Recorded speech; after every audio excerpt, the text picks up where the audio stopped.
Each year, Microsoft Research hosts hundreds of influential speakers from around the world, including leading scientists, renowned experts in technology, book authors, and leading academics, and makes videos of these lectures freely available.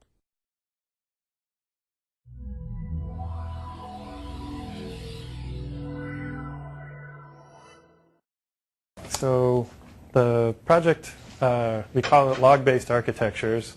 This is a project that's being done jointly between researchers at Intel and faculty and students at Carnegie Mellon. And actually, one person I wanted to point out in particular is Xiaomin Chen, who was a Microsoft fellow, and he was an intern here at Microsoft working with David Lemay. Everything Xiaomin touches turns to gold, so he's done a lot to help this project. And unlike a lot of talks you probably hear, so I suggested a couple of talks to Trishul. N-1 of them were very mature talks, and then one of them was very not mature. And this is the unmature one, but that's okay, because I'm interested in talking about it because this is something where we would like to get feedback and input and things from other people. And I think that people here at Microsoft would give us really great feedback on what we're trying to do. So we call it log-based architectures, and it's not this kind of a log-based architecture. It's something else. The motivation for this is that programmers and people who use software care both about correctness or having the program behave properly and performance. But until something's really behaving properly, it doesn't matter if it's fast. So if it's fast and broken, that's not very satisfying. So our focus really here is more on getting things to behave properly. And what in particular are we concerned about? First of all, bugs. So it's hard to avoid having bugs in software, especially if you're writing large pieces of software. And there have been some studies that have suggested that this problem isn't getting better. It may be getting worse. As systems become larger and larger and maybe more complex, it gets harder to avoid bugs.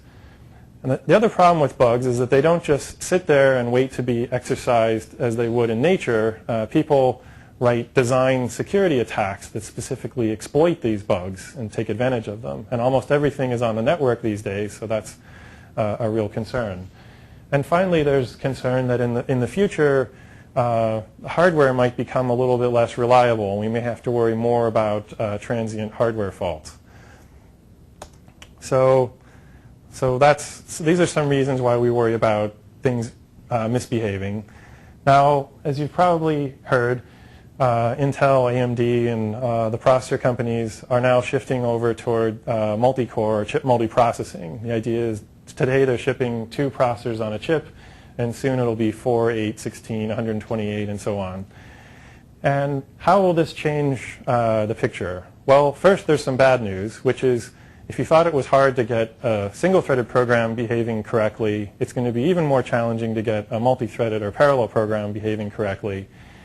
And even if you get it behaving correctly, a big part of the motivation, at least for writing a parallel program, is for it to run faster. And there are a lot of performance gotchas that can occur and take away all of your speed up if you're not careful. And the tools that we like to use in sequential programs are not necessarily as powerful as we like them to be or useful as we like them to be for parallel programs. But there is some good news here, which is that the fact that we're going to have these extra cores gives us this opportunity to do more in the background to try to improve robustness by taking advantage of extra cores. And so the thing about parallelism is that unlike sort of taking away performance on a single core, where if I start running something in the background and you only have one processor, you're going to notice the effect of that probably. But unless your program is really taking advantage of all the cores on the machine, there's a good chance that I can run something in the background and you won't even notice that it's running. So that's one thing that changes things a bit.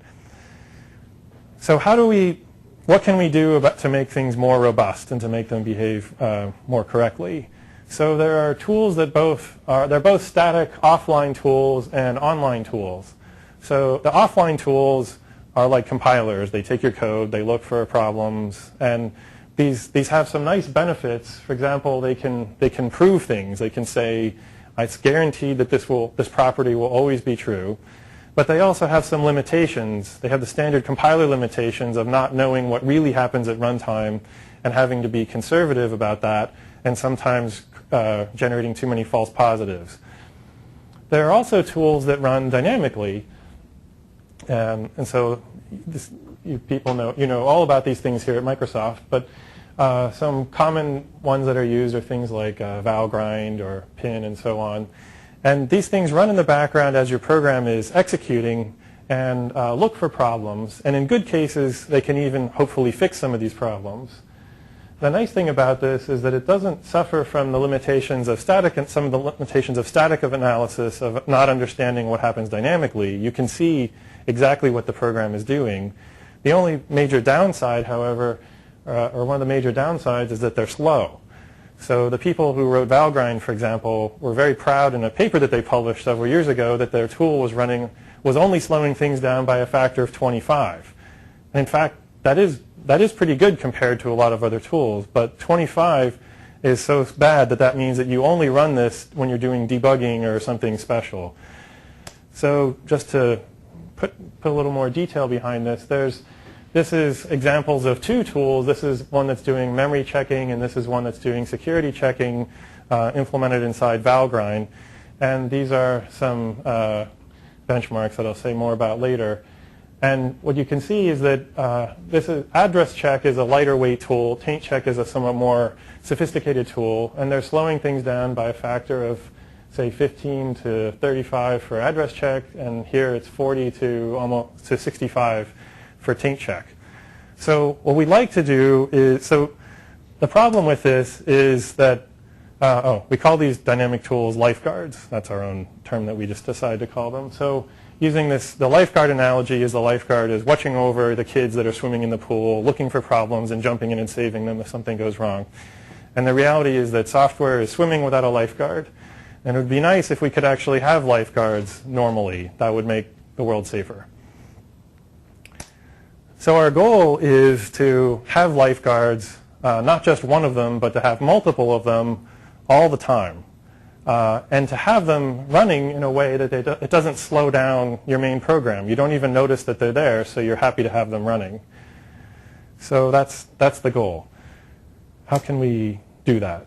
So the idea is that at least the raw horsepower for doing this will come from chip multiprocessing. So the idea is that, let's say right now I have a 16 processor chip. It's running my application on, say, 4 of the cores right now, and that means I have several available cores, and I can run my lifeguards on them. So that's where the raw horsepower will come from, but it's a lot more involved than this, because these tools aren't just sitting there doing their own thing on their own. They need to be intimately connected with the program that they're monitoring, and that's where the problems come from. In particular, the lifeguards need to do 2 things. The first is that they need to monitor the behavior of the main program. In fact, many of them want to monitor every instruction. So that's where a lot of the overhead comes from, is you have to go in and instrument each and every instruction and look for all the state. That's why things are so slow.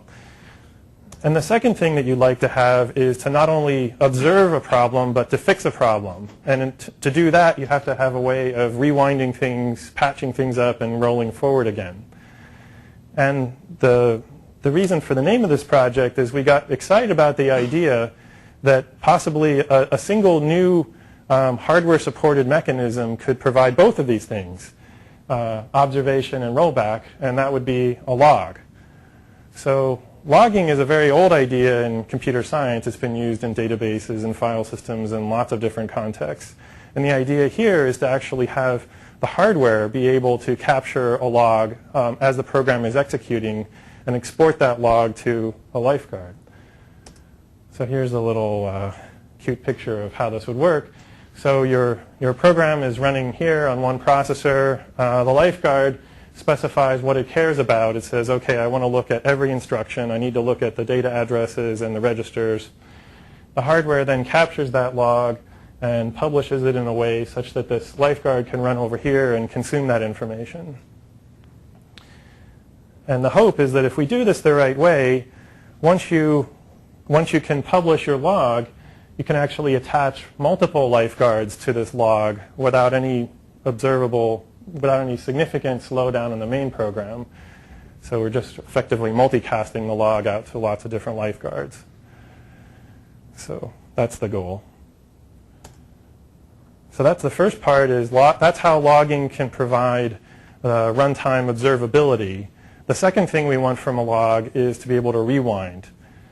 And so that might be used, there might be errors that we can actually recover from. So for example, if a bad packet comes in over the network that has a virus in it, we'd like to be able to back up, kick it out, undo its side effects, and roll forward again. So as the program's running and the lifeguard is watching it, it may notice that something bad has happened. So then using potentially the log, you can do a little rollback, fix things up, and then roll forward again. So the goal, the immediate research goal, the main question we're hoping to answer in this project is whether these logs are useful enough that it makes sense to add the hardware support to processors. And that's the question that Intel cares about. And in particular, some of the other questions are, can we generate useful logs without slowing down the main program? In fact, this is the easiest question to answer. I'm pretty confident that we can do that. The harder one is the second question. It turns out the bottleneck is actually consuming the log. It's basically drinking from the fire hose, not generating the fire hose that's the problem.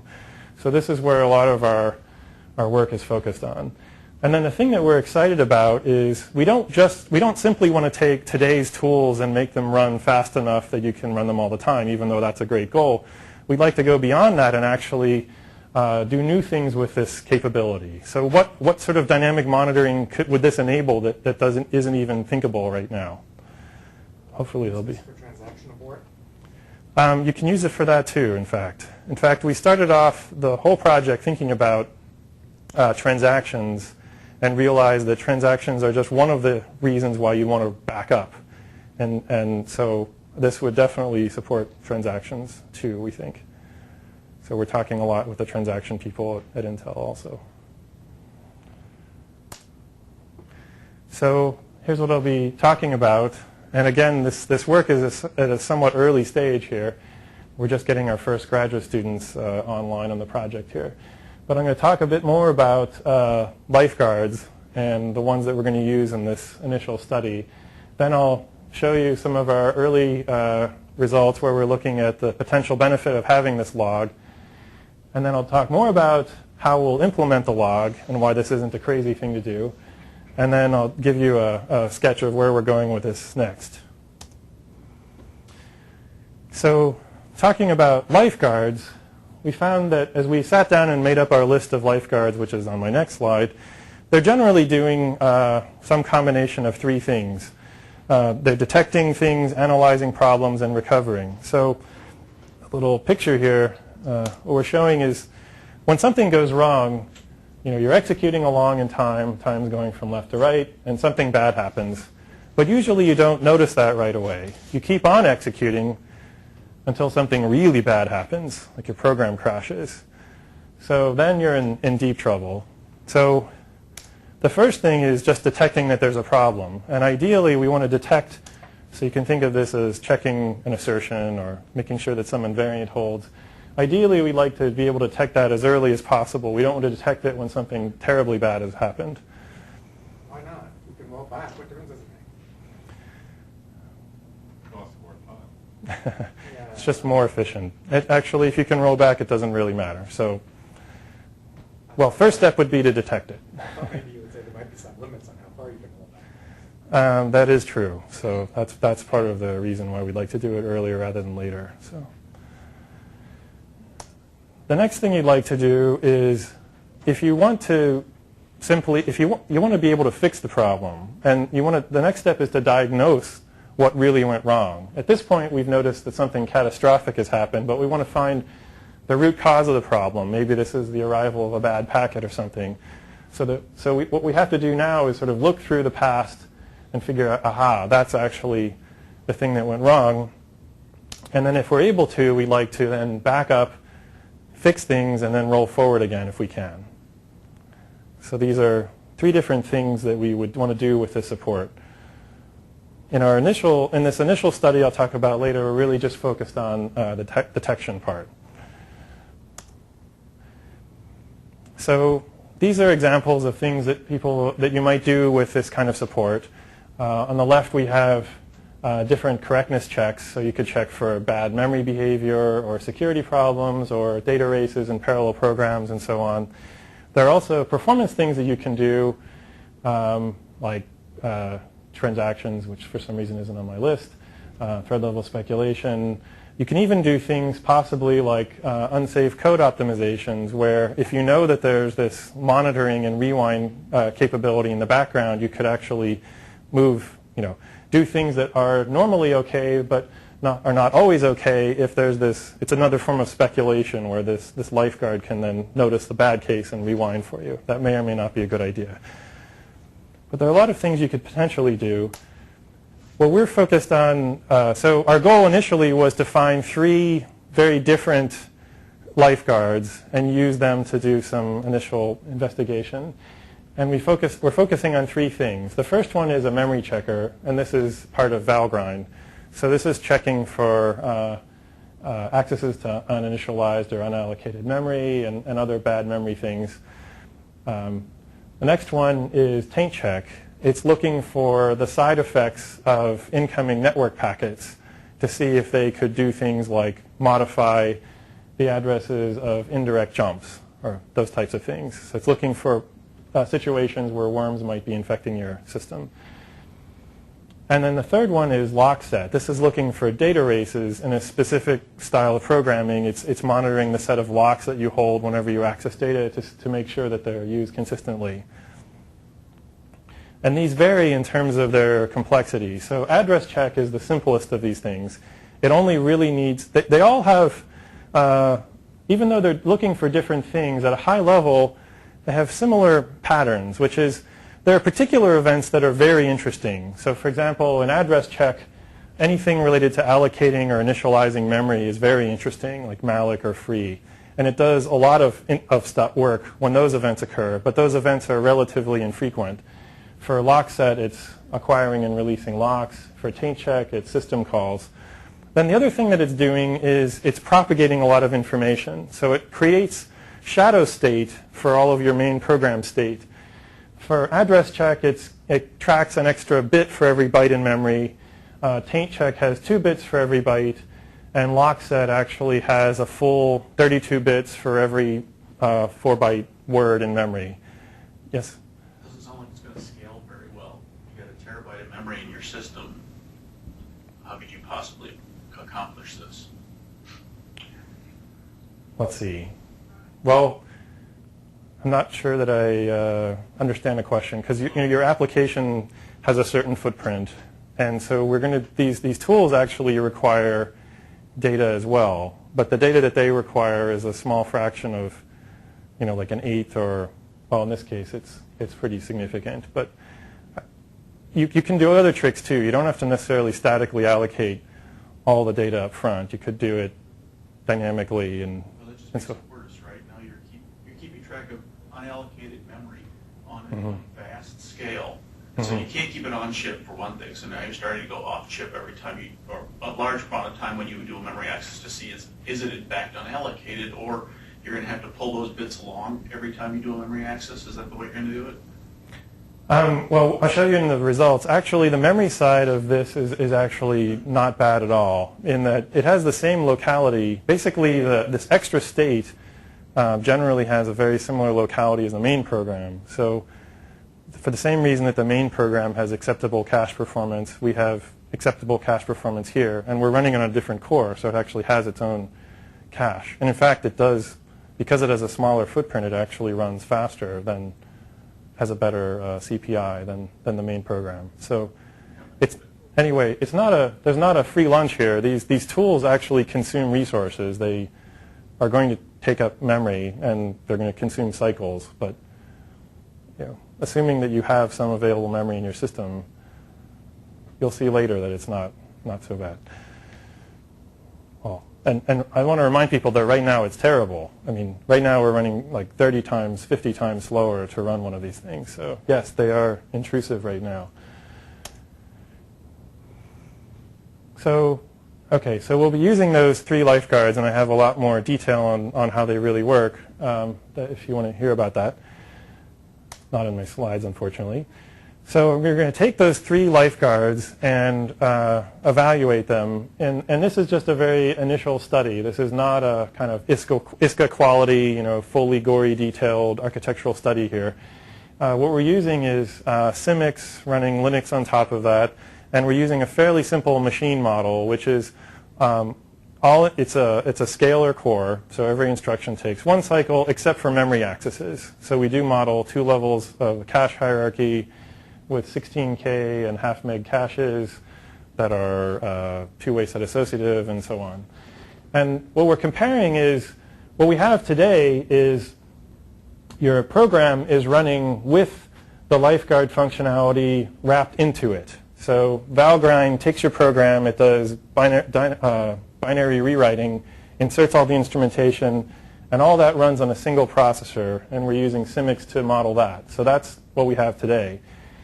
Well, in our framework, the idea is that your program is running on top of a processor where the hardware is actually capturing all the information you need for the log. So there shouldn't be any significant slowdown here other than sticking this into a buffer, which is non-trivial. I mean, it's not 0 overhead, but it's small in comparison with what we have over here. So on this side, we have the lifeguard functionality running on a different processor, and it's consuming the log and executing that. And we took these tools and we rewrote them given this idea of driving them off of the log. So we have an API to do that, and we wrote all the code and compiled it and everything. So this is a fairly accurate simulation of what happens over here. And in terms of performance, this is the bottleneck. So in fact, what we're going to be comparing is we'll look at the main program running all by itself, then the main program running with this, and then finally what the execution time is here. Okay. And these are the benchmarks that we're using. So these first 8 were taken in the tradition of architecture studies. We borrowed the benchmarks from somebody else's paper. So there's a paper that Brad Calder did on, and we took all of his applications because these are applications that had some known bugs in them. And then for the one that detects data races, we had these 2 programs that we were running, these multi-threaded programs. Okay, so the first thing we're going to look at is just the instruction count. So this is not anything like real wall clock time. But let's see how running based on logging support alters that. Okay, so for each of these benchmarks, there are 4 cases. On the left, the one labeled N, that's with no lifeguard. And we normalize that to 1. So that's the amount of real instructions, the number of instructions in the original program. The next bar is running, this is for AddrCheck. This is how many instructions we have to execute for the Valgrind version of AddrCheck. And that's much worse. And in the paper, this is broken down into something like 6 different categories, but I broke it down into just 2 here. The red part is the, quote, real work. This is the work that you really need to do the checking of bad addresses. And this teal color is all of the other overhead of doing instrumentation. This includes things like the fact that you have to spill a lot of registers because all the registers were already allocated. There's a lot of other instrumentation overhead in there. Okay, so in the course of writing our version of the code, which is over on the far right, Shamin found many opportunities for improving upon the Valgrind code. There were other ways to improve it. So in fact, he went back and put those back into the Valgrind version of the code also, because we wanted to be doing an apples-to-apples comparison. So this third bar, labeled O, is optimized Valgrind. So you can see that the amount of real work has been reduced significantly in many cases here because he's doing a better job of what they were trying to do. And then finally on the right is the log-driven lifeguard instruction count. And here, all of the blue part goes away because the hardware is effectively doing all that work for us. It's capturing all the information and it just presents it to the lifeguard code. And so it only does the sort of real work. Now the way that we measure this real work is a little bit of an art. So the bars don't line up perfectly here. But roughly speaking, the amount of our instruction count is more or less equal to the amount of real work in the optimized Valgrind case, and we get to delete all of that other overhead. So we've gone from something that's, say, 30x, 30x times worse in terms of instruction overhead to something that's more like 3 to 5 times worse. So we still haven't reached our goal of no overhead at all, but we've knocked off a big chunk of the overhead just with this hardware support. Yep.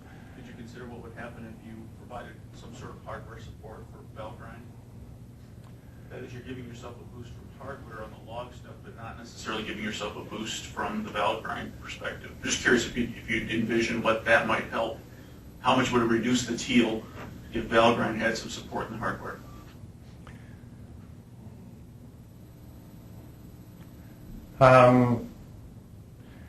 I guess we didn't really have any. We didn't have any particular ideas about how to accelerate Valgrind other than doing logging. Which we thought was the right way to do it. So, but yeah, arguably, this is what we want with Valgrind. This is the improved version of Valgrind, in our view. So we didn't consider any kind of in between point. Yeah, Trishul. So how much slower does the program run in the log-based version? Because there's probably some overhead for publishing the stuff, right? Right. So. In this initial study, we didn't measure that, but we were confident that it was less than the. So eventually, it'll be slowed. Yeah. Is it like 10% or is it 2x? Oh, I think it's like 10%. Effectively, all you do is you stage the log entries in some buffer, and then you stick them off into the L2 cache periodically. All of this is stuff that can be hidden in the background. It's not. None of it is something that should cause the processor to have to stall, other than. Eventually, it stalls because the buffer fills up, and so for that reason, it's going to run slower, but not for another reason. So our goal is to actually eventually. I'll talk more about how we want to reduce this overhead more. But if I understand your computational model correctly, you shouldn't care about the answer to that question because you said the bottleneck. That's right. Is the subscriber. That's right. That's why we didn't even bother to measure it because this is the answer. The only reason you would care about that is if you were willing to decide to just throw away a lot of logging. Right. And stop running the lifeguard. That's right. If you're willing to do sampling or something, you could run at the rate of you could run without slowing it down and just throw away like 2/3 or 4/5 of the log. For many of these lifeguards, that wouldn't actually work. Right. You prefer not. Necessary shot of state. That's right. You prefer not to do that. So, okay, so that was a break. That was the previous slide was focusing on just instruction count, and now what we're focusing on is execution time with this simple model of the only thing that we lose time on is cache misses, and it's 10 cycles to the L2 cache and 200 cycles to main memory. Now these are all, with the exception of MCF, these are all fairly small, little, tiny, unrealistic programs, so they all tend to fit very well into the L2 cache, and they have some L1 cache misses. But this is the execution time for those same 4 bars. So it's again normalized to the execution time of the original program running just by itself without anything else. And so again, we see Valgrind is significantly slower. And the interesting difference is that if you were paying close attention, the height, these are better numbers than what we saw before. So for example, MCF is running only 1% slower than the main program. And the reason for this is that in MCF, the main program, this is the only program that we have in this collection that actually does any real amount of, have any real number of cache misses in the main program. And the Lifeguard has such a much smaller cache footprint that it's running dramatically faster. Even though it has 3 times as many instructions, it has so far fewer cache misses that it actually catches back up. So we're actually running more like, say, 1 to 3 to 4x it's 5 in this case, slower, which is a little better than it was if you look just at the instruction count. And you can see why on this slide. This is plotting the number of primary cache misses per instruction for the main program combined with Valgrind, and for the Lifeguard alone when it's log driven. You can see that the Lifeguard usually has fewer misses than the original program, and especially in MCF. That's why it manages to run so fast. The Lifeguard is not competing with the main program for cache resources, is that right? In our model, it's not. We give it its own core, and that's a key part of the reason why it can run faster. Is it competing for memory bandwidth? It is, yes. But that's not important. That's right. They have a physically shared L2 cache, but different, separate L1 caches. And So it is competing for L2 cache. No. It is. It is competing for L2 cache bandwidth. But it does fairly well out of the L1 cache. So it's the problem is in the middle case with Valgrind, they're competing with each other. It's mostly, the problem is, remember the bottleneck is the Lifeguard. The problem is that the main program is stepping all over the Lifeguard. It's not that the Lifeguard's stepping on the main program. So we actually want to give the Lifeguard its own cache so that it can run faster, because it's the thing that we need to accelerate.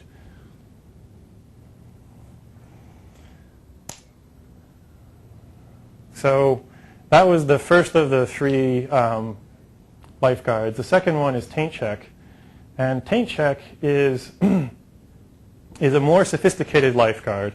It's tracking the flow of, whenever a packet comes in from the network, it tracks the flow of data that's touched by that.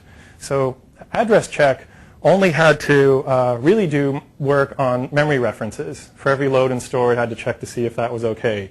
Here, for every instruction that propagates a result, even register-to-register instructions, we have to go look up the state for the inputs, OR it together, and store that for the result. So that's why we have more work to do in this case. So we have the same 4 cases. This is instruction count, the original Valgrind, optimized Valgrind, and our case. And let's see. The thing that may look surprising here, well, the first thing to point out is, again, we're doing very well in terms of instruction count. We're down typically in the about 4 or 5 range. This case is closer to 10, and that's a little more than 5 in terms of instruction count. The thing that may be surprising is, why is our amount of real work so much smaller than the amount of real work even in the optimized Valgrind case? This is somewhat of an artifact of the way Valgrind works, but it's real, which is Valgrind takes x86 code and it turns it into RISC pseudocode and then regenerates x86 code. It turns out that when it does that, it introduces a lot of temporary registers because it doesn't like to do memory operations. And it has to track the flow of data through all of those temporaries. And that's the thing that results in all this extra real work that it has to do because of that design decision in Valgrind. But the other thing that's interesting is that even though this is a much more sophisticated and heavyweight tool, we're still only about roughly 5x worse in terms of instruction count. And there's sort of details in the paper about why that's the case. But that's a real number. And we again have the same benefit of the Lifeguard having a smaller footprint than the main program. And if you look at execution time, these numbers look even better. So again, for MCF, we're running not even 2x slower. And many of these cases are less than 5x slower running this Lifeguard. So finally, we didn't get as far down the path of evaluating this Lifeguard, but this is the one that's doing data race detection. And this is an even more heavyweight case because it has to track more state. Rather than having a bit or 2 for every byte, this one has sort of 1-to-1 overhead because it tracks the set of locks through a full 32-bit pointer for every byte, for every word in main memory. So you can see there's fairly large overhead here. This is execution time. And we did improve that by a factor of 5 to 10, but the overhead is still high, less than 10, but higher than you saw before because this is even a more sophisticated Lifeguard. But it is an order of magnitude better than Valgrind at least. So to summarize this, yep? So I was wondering how much data you have to communicate between the cores, and communication For the log? Right. I'll get to that in a minute. So I have a whole section on that. So it's a good question. So from what we've seen so far, without any details about how we're going to actually transport this log, compared with Valgrind, we're seeing fairly impressive performance improvements, like roughly an order of magnitude or so speed up in terms of this relative to a very bad slowdown. So we're going from, say, 30 times slower to 5 times slower or 3 times slower. So we're not completely there yet, but we've made a lot of headway. And later I'll talk about our ideas for getting it down to the point where there's no slowdown. And the reason why we're seeing so much benefit is for two reasons. The first is we avoid any instrumentation overhead because hardware is going to do this for us. In particular, the thing we wanted to point out is it's not just sort of obvious instrumentation, but there are a lot of things that you want to track that are readily available to the hardware that are somewhat painful to reconstruct in software. Things like instruction addresses. That's something you actually have to propagate along separately in software if you care about that, even though the hardware has it trivially in the pipeline. So it's much easier for hardware to pull out this information. The second reason why we're improving is that we're giving the Lifeguard more resources. We're not forcing it to piggyback onto the same processor as the main program. We're giving it its own core. And that's important not just in terms of execution cycles, but also for registers. It doesn't have to go in and spill every register from the main program and do lots of spilling there. Also, it gets its own cache. It gets its own primary cache, and that's very important, especially because since it has a small cache footprint, it can run fairly efficiently that way. So that's what we've seen so far. The next thing I want to talk about is some initial thoughts and an initial study on how we would implement this. So one question that people often raise is, what is the log capturing exactly? And the quick answer is as little as possible. The idea is not to have the log always capture everything it could capture all the time. The idea is that the Lifeguard will explicitly register this view and say, I only care about this information for these kinds of instructions, and that's all that we'll capture. If you have multiple Lifeguards, then we'll take the union of what they need and we'll capture those things. But typically what we're looking at is sort of software visible architectural state, things like store memory references, register values, that type of stuff. Definitely things like system calls. And for the instructions you care about, which could be everything or just memory references. Sometimes it's special events like locks and memory allocation events or system calls. Those are very important things depending on the Lifeguard you're doing. Sometimes sampling might be okay. We're also interested in having things like software-generated annotations in the log. So it may be easier to communicate some high-level semantic concept by just sticking an annotation in the log than trying to reconstruct it out of assembly code effectively. And there may be cases where you want certain microarchitectural events like cache misses, but generally we're not worried about capturing these things. So if you think about performance counters, they're usually capturing lots of microarchitectural events. That's not particularly what we're interested in here. We're mostly focused on these architectural state changes. So one example of what a particular log entry might look like is this. It could have the instruction address, a memory address, the type, number of operations, operands, and a map of which registers it used. In fact, that's sufficient for all the Lifeguards that we looked at. Quite a lot of bytes per instruction. Yes. So then, so that's a lot of data. So that's the first concern, is that's about 15 bytes, and that sounds scary. So for every real instruction, I'm generating a lot of data. So this is why everyone. We first talk about this idea to anybody until they go, no, that's a crazy amount of bandwidth. So what can we do about this? So the idea, yep. Actually, before you go on, for the more complex structures, obviously that's not going to be sufficient for compare exchange 8 bytes, which is pretty important for us. You're going to need a heck of a lot more than that, I would assume, to capture the necessary state about locking instructions, basically. Do you disagree? Am I missing it, or? You mean because Stuff boils down to compare exchange instructions. Okay. What I think would be most important was in some cases to track. Okay, right. Yeah, so they can be the record can be longer than this if you've got a more complex instruction that actually has multiple memory references, and then it'd be even bigger than this. So this would just be for an instruction that does one memory reference. So, but it's still true that this is a lot of data. So what can we do about this? So the idea is, well, the first step is do a lot of compression. And the way that this might look is that you have hardware that's just that can potentially get into the pipeline and capture the state that you need, and you're using filtering to pull out only some of this information. So you might get some improvement by just filtering things you don't need. For example, AddrCheck doesn't need the register map that I showed you on the previous slide. And it also doesn't need the instructions that aren't memory references.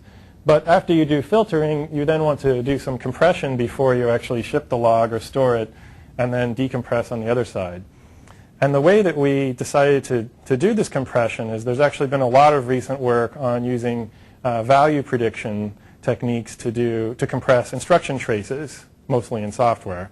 And the insight is that if you go back and look at this structure, and if you break apart the different pieces of it, things like the instruction trace, it may be very easy to predict that with a good value predictor. So for example, it's usually moving along sequentially until you reach a branch, and then it typically goes to a well-defined place. So you can build a good predictor in hardware that can predict the instruction stream. Maybe you can build a different predictor or set of predictors that can predict memory addresses, and so on. And then you have these same predictors on both sides. You have, actually I've got a picture on the next slide. So what you have is you have a set of predictors that can predict instruction addresses, a set of predictors that predict memory addresses. And what you do is you take advantage of the fact that on the receiving side it'll reconstruct the exact same state in its own predictor. So all you have to do is that if one of these predictors is right, you just tell it which predictor to use. And that's the only thing you need to encode is the predictor ID. So you pass along predictor IDs for these different pieces of the stream. Yes? So, instead of trying to predict the PCs, you can just communicate the branch directions, right? So that's right. Just one bit per branch. Yes. So that's right. I'm not quite understand your model. Is your model that the guy on the other side might be able to look at the original original bytes of the program, or are you ruling that out? Actually, in this first design, we weren't actually looking at the binary. So if you're willing to go look at the binary, you can do more. Now, one thing that we are doing, though, is there are parts of the record that are static, that never change for a given instruction, like its register map. So for those, we would pass them along the first time we encounter them, but then later, as long as we repredict accurately, we didn't bother to send it again. So we assume that on the consuming side, you'd build up a table that way. So why is this better than looking at the bytes of the program? Just pointed out you're allowing you to do some of these things much more economically. Yeah, so this was just a way to think of it as this is just a summer intern's first crack at designing this. So okay, you're not going to defend this is I'm not defending this as the right way to design it. This is just a way to do it. So I think that there are, that's a good question. That's a perfectly valid alternative way of doing this. You can imagine doing a really, really good job of predicting the instruction stream, just as the branch predictors do now. So you might be able to do a lot better than what we're showing here. Predicting the memory addresses is more interesting. That's a little bit more difficult. And so the idea is that as long as you're predicting these things correctly, you just indicate the predictor. When you mispredict, then you actually send along the full information that you need, and then you keep going. And then the other thing that we do is we add a run length encoder on top of this, so that if we have correct predictions, a sequence of the same correct predictions, we'll just say, well, use that same thing 10 more times. So if you're in a loop or something, you can take advantage of that. So then the punchline is we start off with something that's on the order of, say, 15 bytes per instruction. The first step is to do some amount of filtering. In the case of, say, AddrCheck, where you don't need the register map, that reduces it a little bit. But then the trace compression, this approach right here, gives you about an order of magnitude reduction in bandwidth. So we go from about 10 to 12 bytes or 15 bytes down to about 1 byte per instruction. And that's using 16 kilobytes worth of hardware for the predictor tables. And then if you use the run length encoding, you get another little boost from that, and it gets it down to about 0.8 bytes per instruction. And then this is a typo. This is not for AddrCheck. This is for everything. And this is AddrCheck, so just ignore that part of the title. But this is showing you the results for the different benchmarks. So it does vary from benchmark to benchmark a bit. On the left, we have, so what we have is bytes per instruction. And it's broken down into two parts. The bottom part is the information that's sent whenever there's a misprediction. And the top part in light blue is when we predict correctly. So here we're just communicating which predictor to use. And the run length encoder is the case on the right. And it's able to compress some of this correctly predicted information. It doesn't do anything to compress the mispredictions.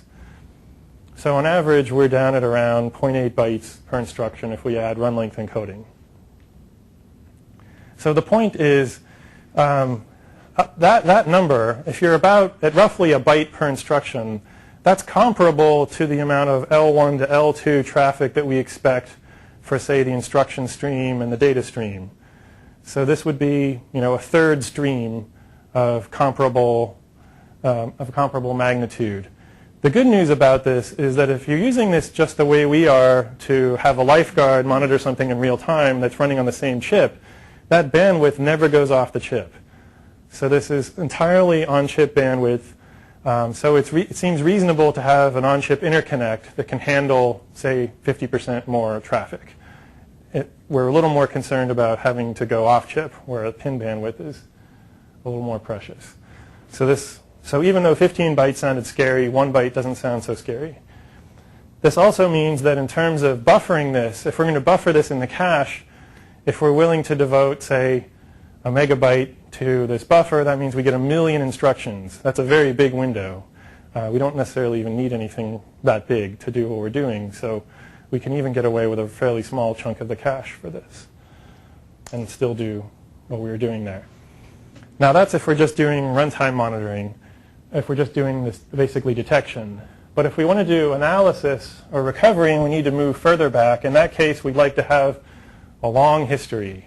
So how are we going to deal with that? We can't keep the log forever. So what we envision is that in the recent past, you'll actually have a fully detailed log. So to the extent that you can buffer it on chip easily, you'll have all the detail you'll need and you can do anything you want to with that. However, when you start running out of space and you have to push it deeper into the memory hierarchy, you may have to start throwing more things out. In fact, you'll have to probably go beyond lossless compression. At this point, what we envision is that the Lifeguard will actually have to tell you how to do this. It could say, well, if you have to throw things out, please keep this around, or please just compute this aggregate statistic because that's still useful to me. And so over time, you'll have this tail where you'll have less detailed information as you go further back in the past. That's the thing that's our current thinking about this.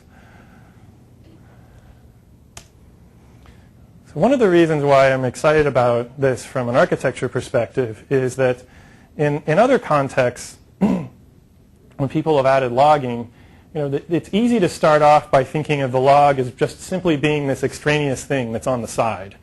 So you think, okay, I have my memory image, and that's the truth. And I'm going to access that with my loads and stores. And, oh yeah, I'm going to store things in the log because I have to do that. But that's just overhead.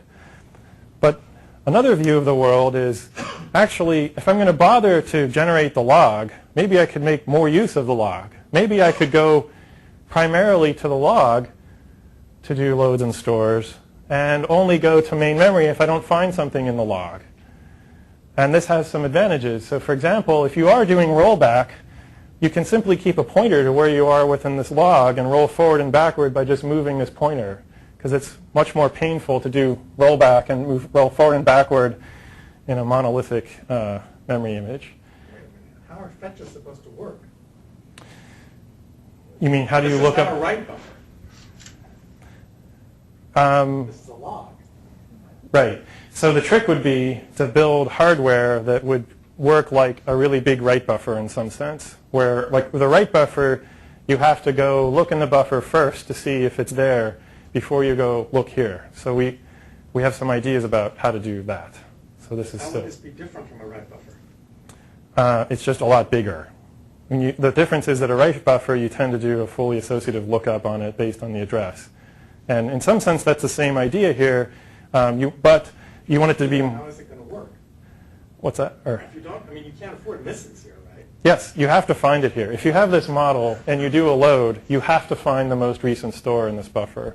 So the question is, can we find a hardware structure that will locate it fast enough that this is acceptable? So, all right, so that's what we're brainstorming about. The idea would be to build effectively an index or some form of fast hardware index that would let us quickly take. The idea is you would actually have a way. Think of it as maybe like a Bloom filter, where you would say, here's a whole section of the log, and I can quickly tell you whether it's definitely not in this section or whether it maybe is in that section.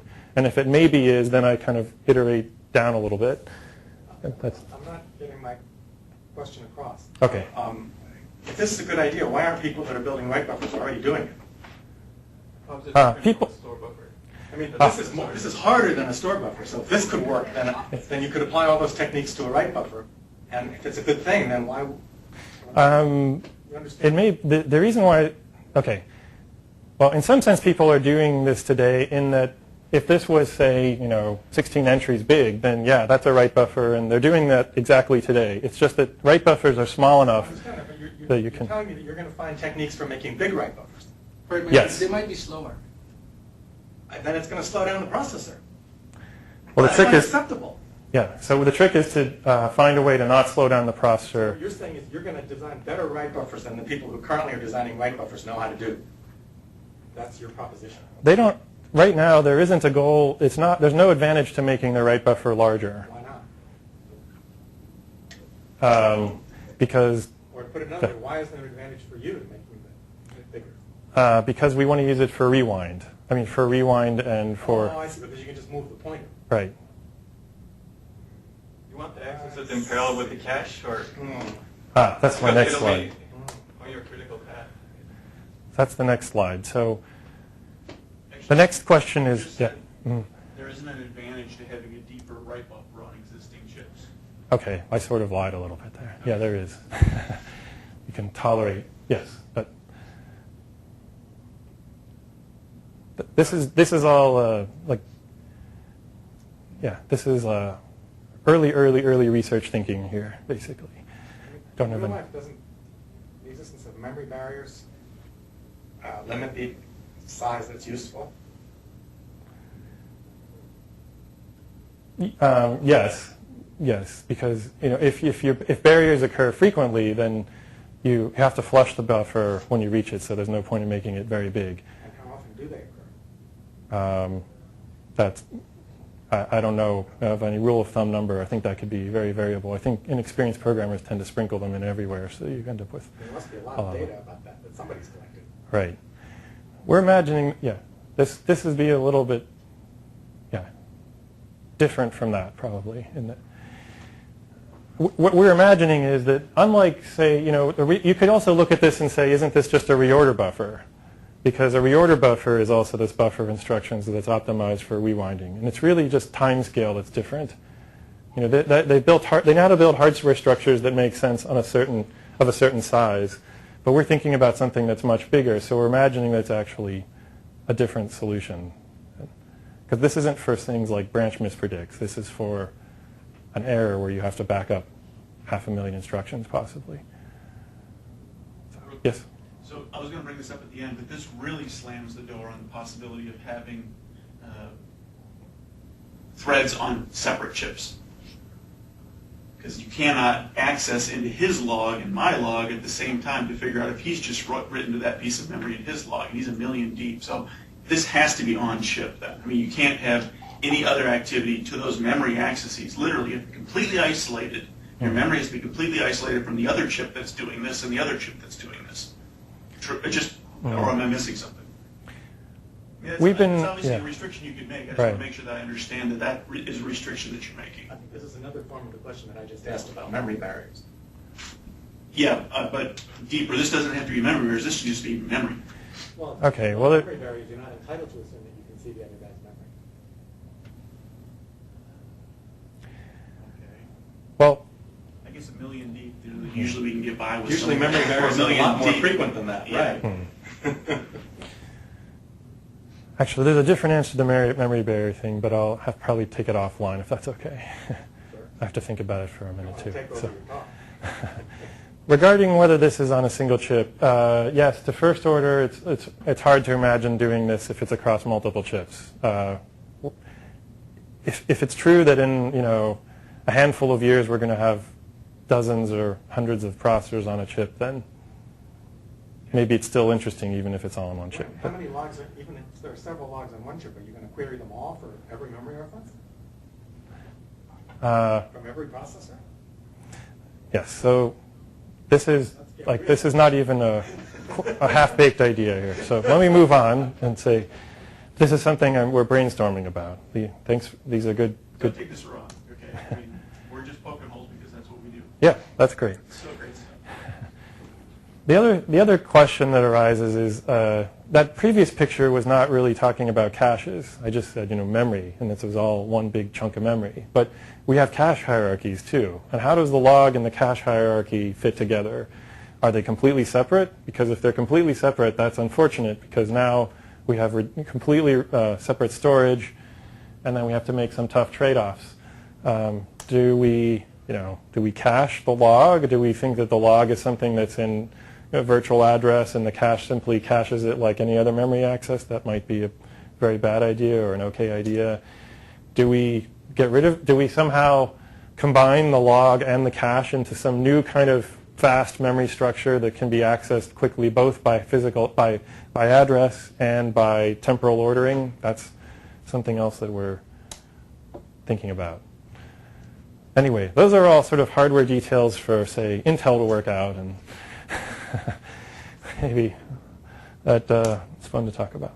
So now I'm going to talk about some of the things that are high on our priority list sort of moving forward. And we definitely like feedback here, of course. We'd like feedback on everything. But one of our highest priorities is to figure out how to make all this work for parallel programs. So the studies I showed you so far were primarily for single-threaded programs. That was just our first cut at this. But we want to have logging and monitoring working for parallel programs. So now that creates other complications. So for example, I have my parallel program running, and each core is generating a log. And with sequential consistency, we imagine that there's some interleaving of these different accesses. So conceptually, a way you might prefer to think about this is we have individual logs, and we somehow merge them in a serializable order, and then we look at that. And that would be an intuitive way to think about what's going on across this entire parallel program. But did you have to do some of this for your Lifeguard, the LockSet Lifeguard? Because that's not it turns out that's a very we ran it on a single processor. It was a parallel program that was time multiplexed on one thread, so we didn't really run it in parallel yet. Why is this an issue for LockSet? The question is, are you holding the right logs? Not is there actually any interference, right? That's right. So that's right. It doesn't have to be run in parallel for LockSet to get the right answer. So, but there's the problem of performance. So if I have 32 processors and I'm trying to merge this into one log and send that all to one Lifeguard core, it's already the bottleneck, and that's going to make the problem worse. So what we probably have to do is have something that looks more like this, where the Lifeguard is parallelized, And for most of the time, there's a Lifeguard core that's mostly watching its buddy, the main application core. But we have to worry about inter-thread dependencies. And because the Lifeguard state also has to track that in some cases. It didn't matter for LockSet very much, for example, but in other cases we think it will matter. So, and to make that even harder, so for example, the flight data recorder project at Wisconsin did a good job of efficiently tracking these things if you were willing to go back after the fact and reconstruct them offline. But in our case, we want to do it online, and we want to do it very fast. So this is a challenging problem. So again, we need to start with by having some sort of consistency model for the Lifeguard. And one thing that we're kicking around is that we can possibly take advantage of the fact that there is a delay between when the Lifeguards execute and when the main program executes, and reconstruct whatever dependencies occurred in real execution over here. We can present the data to the Lifeguards in that same order, possibly, even if that involves delaying things artificially, so that when you read some state associated with the main state in the main program, you will read it as though you were synchronized. You will read it as though you were reading it at that same instant here, as far as you're concerned. That might be difficult to pull off, but that's something we're actively thinking about. The second really big goal is we want to eliminate slowdown. We reduce the slowdown from 30 to, say, 5 or 3, but we want it to be no more than 1, because our goal is to deploy these things on live machines so they're running all the time. And there are 2 tricks in our bag of tricks that we haven't used so far. One of them is basically compiler optimization. So right now, you can think of our Lifeguards as looking a lot like interpreters, because we don't take advantage of program structure in any way. We just say, oh, it's a memory reference. Here's what I generically do for every memory reference, or here's what I generically do for every add instruction. But if we start looking at basic blocks and loops and so on, we may be able to do some redundancy elimination to speed things up. Now, we start walking down a slope there of, in the extreme, you end up creating a Lifeguard that's a full-blown program that looks like your main program, but it's very different. So for every add in your real program, you might have an OR in your Lifeguard program because it's using a different kind of state. There are interesting challenges there. One of the things that we're concerned about is, if our original program was buggy, how do we avoid creating a buggy Lifeguard? So you have to be careful about taking too much advantage of the main program structure if the program was broken. The second trick in our bag of tricks is to simply parallelize the Lifeguards. So if we ultimately can't eliminate enough work to have one-for-one instruction overhead, then we want to spread the work across different cores. And this would actually be very easy to do for the memory checking program because it's embarrassingly parallel except for memory allocation events. So you'd effectively have barriers for those, but in between those you could run completely in parallel. It's much harder for things like taint check because this looks more like data flow and you're actually propagating values along. So there we're thinking about things like speculative execution and value prediction and other things. We think we're optimistic that we can do things there. Another consider trying to do some sort of hybrid of your logging scheme and your old rewriting scheme where you would rewrite the program a little bit? Yes. We would that's what we imagine doing is sort of trying to incrementally apply these optimizations, maybe, if that's what you're asking. Well, the compiler optimizations would be applied to the original. We weren't imagining changing the original program. We were imagining changing the Lifeguard code and the way that we describe the filtering. So we would say, when you reach this basic block, don't give me all that logging information. I only need this and this because I understand the structure of the whole block. And I've. How would it know that it reached the basic block? Well, that would have to be something that would be programmed into the hardware. So in the filtering box, you'd have to. That's an open question. I don't know. I was just yeah. thinking that perhaps you were considering You could rewriting the original program to some extent so that it would. That's one way to do it. Information like that accessible. That's a possibility. Is we could actually just directly annotate the original program to to do this. As a design choice, I'd like to avoid that if I can, but we'll see. I just don't want to. You wanted to do that for the higher level program semantics. Like Yeah, you would have to do it for that. Is that just religion, or is there something? It's just religion, so no good reason. So let's see. We also want to have lifeguards that actually take advantage of rewind. We haven't looked at that yet. That's a big thing on our to-do list. And we're especially interested in whether we're able to rewind past system events, because that would be useful. Of course, you can't rewind past any old system event, but we think that there may be some events that we can rewind past if we have the help of, say, a virtual machine monitor layer that would help us buffer some events. So it may be possible to say, I'm going to do, under certain cases, I've done this thing, but I have a way of logging or replaying this so that if I rewind, I could kind of undo it and then go back forward again. Obviously, if you send a network packet out across the internet, there's not a way to kind of undo that. There are side effects that you can't undo. Launching the nuclear missiles, a common one people like to use for some reason.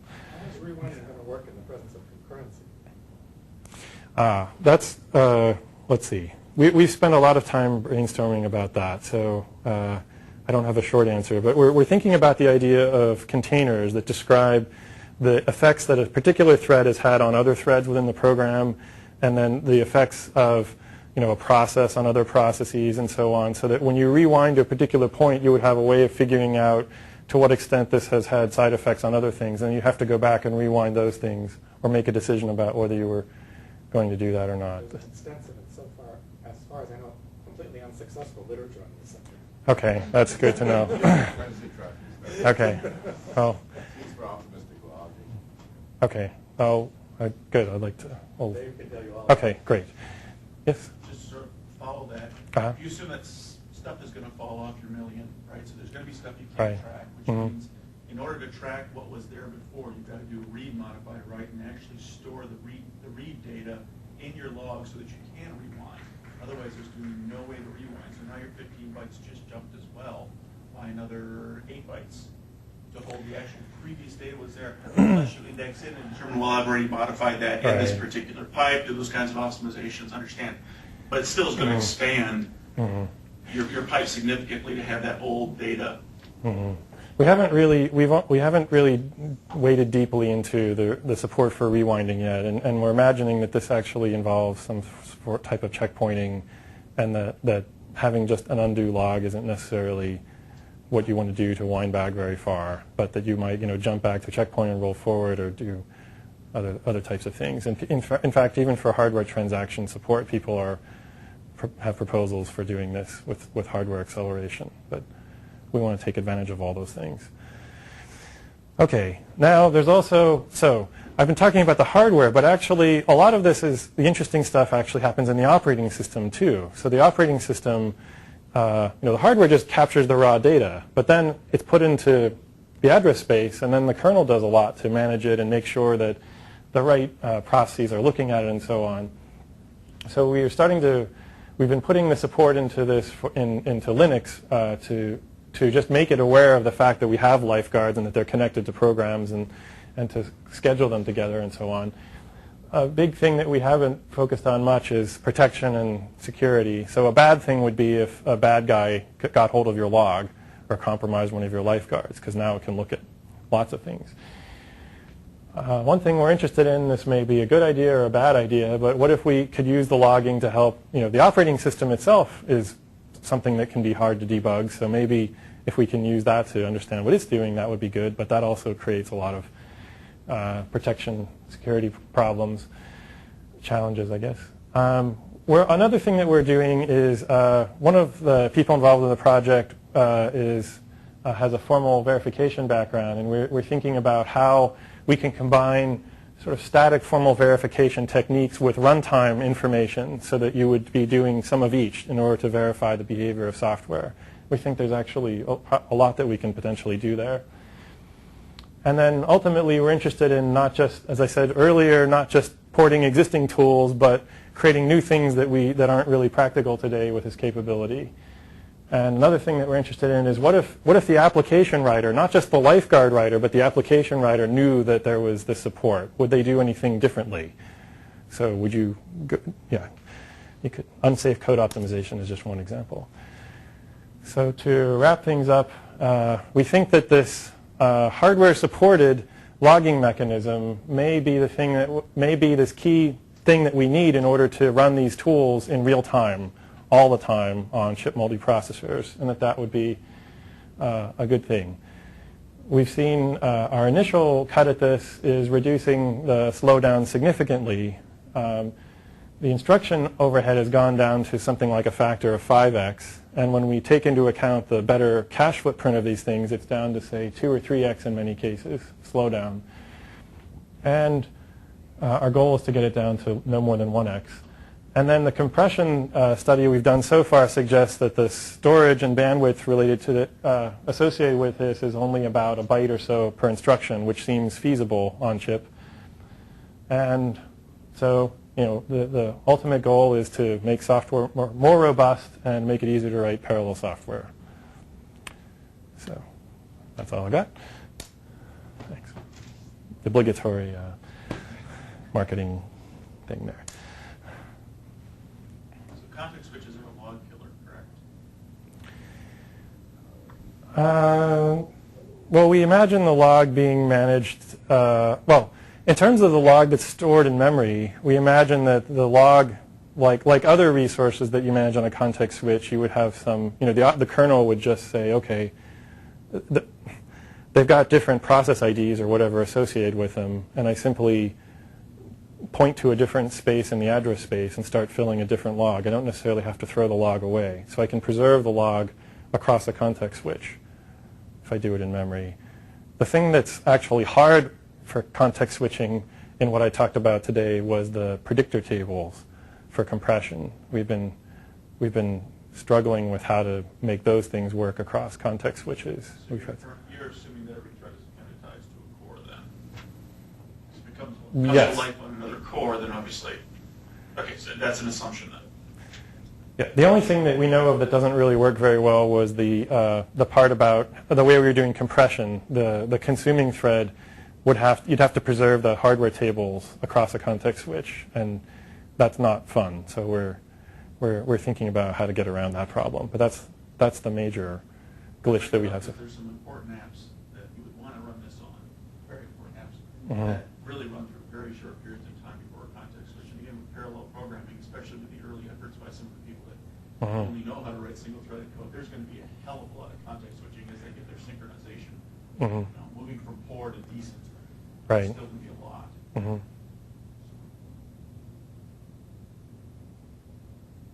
Good. Thanks.